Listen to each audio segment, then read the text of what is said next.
What's going on, people? We are Tottenham TV, back here for another Tottenham update. And Spurs have, looks like they've spent their first bit of money of the transfer window as Archie Gray is moving to Tottenham. Joe Rodon going in the opposite direction. I'm here with Sim. How are we doing, Sim? You all right? Bit under the weather, unfortunately, which is why I'm at home. But look, the Archie Gray news is perking me up a bit. So brilliant stuff. And it's a great deal.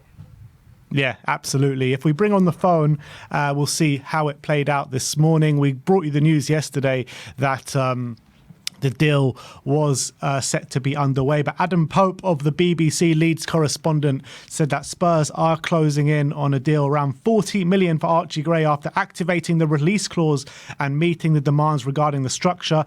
Brentford understood not to have satisfied the latter criteria. Joe Rodon to join Leeds permanently for a deal for around 10 million. So essentially 30 million plus Joe Rodon for Archie Gray, which I think is a very good deal. And then we got those special words from Fabrizio Romano. Archie Gray to Tottenham. Here we go. Agreement in principle between all parties involved, waiting for the signed documents. Spurs are set to pay the around £40 million long-term deal for Gray, who's accepted to join Tottenham. Joe Rodon to join Leeds in a separate transaction for around 10 million. And David Ornstein said Archie Gray has completed medical and signed 6-year contract to join Tottenham from Leeds. Deal for the midfielder effectively £25 million and Joe Rodon. Leeds finalising paperwork on Tottenham defender, delayed by being in the USA. Completion expected later today. Then Paul O'Keefe. You know, this is kind of coming a bit iconic now. Archie Gray is fully COYS. He said something else interesting as well, saying that Joe Rodon is 8 hours behind because he is in America and it will be sorted.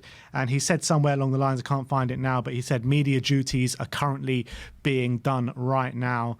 And then Fabrizio Romano said Archie Gray has completed his medical and signed a contract valid until June 2030 as a new Tottenham player. Joe Rodon will go to Leeds as expected. Here we go, confirmed. So very interesting developments today. Obviously, we saw all the news yesterday that he was all but set to join Brentford. He was about to go for a medical there. They didn't satisfy Leeds in terms of getting the deal done with the instalments that they wanted. Spurs swooped in and did the deal. Archie Gray had a change of heart and he will be a Spurs player come tonight or tomorrow. Alistair Gold also said that that Joe Rodon had a 10 million offer rejected from Ipswich. They said other clubs were sniffing around for him as well. And Ollie Skip was in talks in terms of being part of the package, but that is not going to be the case. And Ollie Skip, for now, will be staying at Tottenham Hotspur. So on the face of things, some saying 30 million, some saying 25 million plus Joe Rodon. What are you thinking of the deal? I'm thinking it's a really good deal. Yeah, I'm delighted with it. First of all, Tottenham have been doing quite a bit of hijacking recently, haven't we? It's not the first hijack we've had in recent years. We had Who was the last one? Werner we hijacked. We hijacked Bergvall of Barcelona on deadline day. We hijacked Dan Juma off Everton not too long ago as well. So got to be careful when Tottenham's sniffing around nowadays. You might get hijacked, I think it's fair to say. But for me, I think it's a brilliant deal. He's a young, really talented player. I was very much in favour of Tottenham going for him. And I think the fact we've got him for about 25 million plus Rodon represents really good value. He solves a couple of problems in the squad. Right back now to Porro, for me, is solved. He plays that inverted role really, really well. And I think even though he's 18, I do think he's going to be ready to step in on those occasions. And I think he's going to be developed as a midfield player. And I think that's going to be, for our future, really, really positive. And I think in the future, we're going to have a midfield player who's going to be Premier League ready in a few years' time. I do think for now, he's going to be playing a right back. But I wouldn't be surprised if a few years' time, he's then going to be developed as a central midfielder. I'm not sure whether it's going to be number 6 or number 8. I'm undecided. Obviously, he's still 18. He's got a lot of developing to do. But I'm super excited about this deal because he's been brilliant for Leeds. He's done so well at such a young age since breaking into the team. He seems like a player who plays beyond his years, even though he's only 18. He seems like he plays a player in his mid-20s. And there's been a lot of talk about him, a lot of people linked to him. So the fact that Tottenham has stolen ahead of a lot of the competition and being able to get him through the door is really, really exciting for me. Yeah, and it wasn't long ago, only a few days ago, both of us were saying, it's going to be hard to get this one over the line with all the competition that Spurs have got here. Arsenal were linked, top clubs were linked for Archie Gray this summer, and Spurs have got this one over the line quite unbelievably. The reputation this guy has in the game, the season he had last year for Leeds, yes, he is 18 years of age, but I'm delighted. I'm absolutely delighted to see Archie Gray through the door. I agree with you. I think he will be at right back. The kind of rotation option at right back for next season. He'll probably start maybe the Europa League games, the cup games, and I think he's perfect for that role. The ability that he shows on the ball, the tenacity he shows, the tackling ability for such a young age as well that he shows, I think is just really good in terms of the squad building. And you're looking at the future for Tottenham Hotspur in that midfield area. Pape Matar Sarr, young player, Lucas Bergvall, who just joined today as well, by the way, officially became a Spurs player today, Archie Gray. You've got really big talents in the middle of the park for Spurs now moving forward. And not only that, but you're looking at the defensive options and the defensive cover Spurs have got with the youth coming through with Ashley Phillips, Vuskovic, Kuti Romero, Radu Dragusin, Mickey van der Ven. We've got such a big future here at Tottenham with all these young prospects coming through. It's just exciting times, isn't it? Yeah, there's just so many positives to this deal, and for 25 million as well. I know, obviously, we lose Rodon. I wonder whether we allowed Rodon to go for a tad bit cheaper just to sweeten the deal for Leeds, or whether 100%. we could have got a bit more money from somewhere else. But obviously, we let Rodon go the other way, so that solves another problem of another outgoing as well, with Rodon agreeing to go back to Leeds. But 25 million plus Rodon, that's not a massive outlay. So you solve a problem for not massive money, and if we would have signed a Gertrude or a Vanderson, that would have been a lot more bigger outlay, I feel, on this deal. So probably double. Really delighted about that, and I'm just really excited. And as you say, the future looks so exciting now. We've got such a roster of talented young players coming through this football club, and hopefully it means down the line, when, like, let's say when Maddison is 33 or whatever, or 32, you got Bergvall coming in. You don't have to spend big money on a replacement. Bergvall's there. If Porro gets a big offer from Madrid and he gets his head turned, you got Archie Gray there. Like, there's a lot of positives to this, and I think that's the model Tottenham are going to go down, trying to invest in youth and talented players and trying to go that level rather than spending big money on superstars, I reckon. Yeah, I didn't even mention players like Jamie Donnelly and Tyrese Hall as well, who seem to have big futures at this football club as well. So, yeah, I completely agree. I mean, the future is looking very bright with the young talent that we do have. And Archie Gray, in my opinion, going to be part of the first team. I don't think we spend this amount of money on a player coming in a position that we need as well, with Emerson going out the door, with Jed Spence going out the door, without him being having plans to be part of the first team. I think Lucas Bergvall has probably got plans to be part of the first team next year. So all of a sudden, from a few years ago where we had an aging squad, we've actually got a really young squad forming now, and the average age of the squad with these two coming in, the average age gets brought down quite a bit. So you're looking at that rebuild really starting to take shape. Yeah, and I'm delighted as well that we're signing these players, or we have a manager like Ange in charge who's going to get them playing the football that Tottenham fans want to see and get developing in that way. We signed all these other young players, a lot of young players, when we had the likes of Mourinho and Conte in charge, where they didn't develop in the right way, I felt. And I think Archie Gray, if you watch him play for Leeds, he's perfect for Ange Ball. He's absolutely perfect. The way he's so brave on the ball. He will take the ball. I'm watching him at Stamford Bridge, and he's picking up the ball on the edge of his own penalty area, and he's turning away from players, and he's not scared to turn on the ball, even in a dangerous position. And that kind of bravery and that kind of positivity is exactly the kind of player we need here when under Ange Postecoglou. So I'm delighted that Ange is going to be able to help them develop, and I think they're going to develop in a really positive way now. Yeah, I for one are very excited about this deal. I think Sim is very excited as well. I want to know your comments in the comment section below. How excited are you to see Archie Gray through the door at Tottenham Hotspur? Media duties as of 2:30 recording this video are being done right now, so hopefully we can expect an announcement later today or in the early hours of tomorrow morning. I believe it will be in the next 24 hours. I think an announcement will be here. Haven't seen any footage of all the players walking through the door at Hotspur Way, but I believe the players did come back today, 1st of July.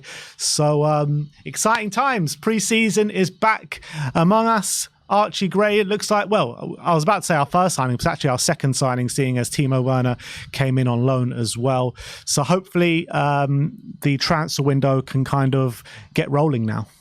100%. And we know it's a big summer for Spurs. I think it's a great start. I mean, I know Werner, we've had a lot to say about him, but as I said, when the Werner signing happened, I'm going to reserve my judgment for when the window's closed to see what other business we've done before I judge that deal. But I think Archie Gray is a brilliant deal. And that to me, really tells me that we're planning big time for this summer, for to really achieve some big goals. I think this season, I think someone like Archie Gray, it might not seem like it to some people outside the club, but I think it's a bit of a statement to get this youngster who's been really sought after by a lot of clubs. I know he nearly joined Brentford, but Brentford would have probably promised him a starting spot, first team football. We're not going to guarantee him that, but the fact he's decided to join Tottenham is a real coup in my opinion. So I'm super excited about it, and I'm excited with the summer ahead. Yeah, a couple of other ones that I want to talk about. Just briefly, Dan Kilpatrick says that Tottenham's interest in Conor Gallagher is expected to cool now. Yesterday's June 30th financial deadline has passed, though the England international remains in the final year of his contract, which means a bid is not completely off the table. I mean, I can't see a bid going in for Conor, can you? Probably not, but as I've always said, as long as that contract is not signed, there's always a possibility of that deal happening, I would say. I think I can't see Chelsea allowing the season to start with a no contract being signed and him still being there. I don't think they want it to be a situation where there's a possibility he can leave on a free. But what I would say is I think it really needs to be done before the deadline. I think the main reason this deal was ever going to happen was because Chelsea were desperate to sell. And the fact they didn't decide to sell before the deadline tells me that they're not as desperate as people thought. And it looks like, look, I don't think they ever really wanted to sell to us. I think they wanted to sell in general, but I don't think he was desperate to join us. I think we want him. And I think Chelsea were maybe open to selling him with all their troubles with PSR, but I don't think they wanted to sell to Tottenham. So I think the fact they haven't sold, I think is going to make this deal even more difficult to do than it was before. So if it was unlikely before, it's going to be even more unlikely now. And one from Foot Mercato says that Tottenham recently made an inquiry about signing Brahim Diaz. Real Madrid categorically rejected the approach and have told Spurs there is no chance that they will sell the midfielder. I don't know if it's true or not, but Spurs apparently made an offer or an approach to Brahim Diaz. Well, it kind of makes sense because you think of all the talent at Madrid right now. You can't really expect Brahim Diaz to get much game time, can you? So you'd have thought Madrid will probably be open to selling him. Obviously, he's a right winger, usually plays on the right anyway, kind of like an inverted player. Lots of talent, had a brilliant season a couple of seasons ago at AC Milan. He went back to Madrid last year, played a bit part role, but whenever he was involved, was really good. Scored one of the goals of the Champions League, I thought, when against Leipzig in the away leg. I think he's a really top talent, Brahim Diaz, 23 years of age as well. So I think they would be, surely logic would say they would be open to selling him. But as you said, they rejected it. But surely if a decent offer comes in, they have to consider it because where's he fitting in? They've got so many players. How the hell is he going to get any game time? Well, clearly they do have some sort of plan for him because they categorically are not letting him leave. So just quickly back on the Archie Gray and Joe Rodon things, just a couple of things that I wanted to ask you in terms of dealing with Brentford now for the rest of the transfer window. Obviously, you got Ivan Toney there. That is probably going to leave this summer. Do you feel like they'll play even bigger hardball with us for Ivan Toney than maybe they would have done before, even though we know Brentford don't like dealing with us in general? Maybe they'll leave a sour taste in their mouth, the fact that we pipped them to the post. But then again, they didn't deal so well with us with David Raya last year. So you get what what's it called? You get what you're given, I guess. But look, I think they're professional. I don't think it's going to make it any more different. I think Tony is not going to be an easy deal to do, and I think it's one of those deals where once the deadline is creeping up, they might be more open to lowering the price. I don't see Tottenham going in for what they want, which is probably going to be around 55-60 million right now. I think once the price drops to around 45, then I think Tottenham's ears might perk up. But I don't think Tony's our first choice anyway. So I think we're only going to go for him if things haven't gone well with our other targets. You know what's probably going to happen is they're going to stick to their guns with us. They're going to go 60 million, 60 million, 60 million all the way till the end. Arsenal will come in and they'll be like, yeah, you know what? We'll give them to you on loan with an option to buy, and Ketia going the other way and like a 5 million fee or something, and they'll bend over backwards just to help Arsenal. But that's exactly what happened with the David Raya one. And then on Joe Rodon, are you surprised that he's ended up going back to Leeds, back to the Championship, when there were offers from the Premier League, Ipswich and Southampton? Definitely. I am. I thought he was definitely going to be in the Premier League next season. I thought the fact that Leeds didn't get promoted, he would have been definitely with the thought process that I've proved myself in the Championship, not just for Leeds, but for Swansea previously. It's time for me to get a regular starting spot in the Premier League. But maybe he's thinking, look, he's still young. How old is he? 25? He's not young, but he's not old. One more season in the Championship. 26 now. He'll feel like they're definitely going to get promoted next season. And also that he's happy there. Maybe he's just really happy at Leeds, and you can't discount that. And maybe he feels like, look, I'll give them 1 year. I'm happy there. Tottenham want to throw me into the deal anyway. Leeds showed they really want me. So from that point of view, it's not too surprising, because sometimes happiness can overcome, ambition at that point. And he feels like it's only 1 more year. He'll feel like maybe they'll be in the Premier League next season anyway.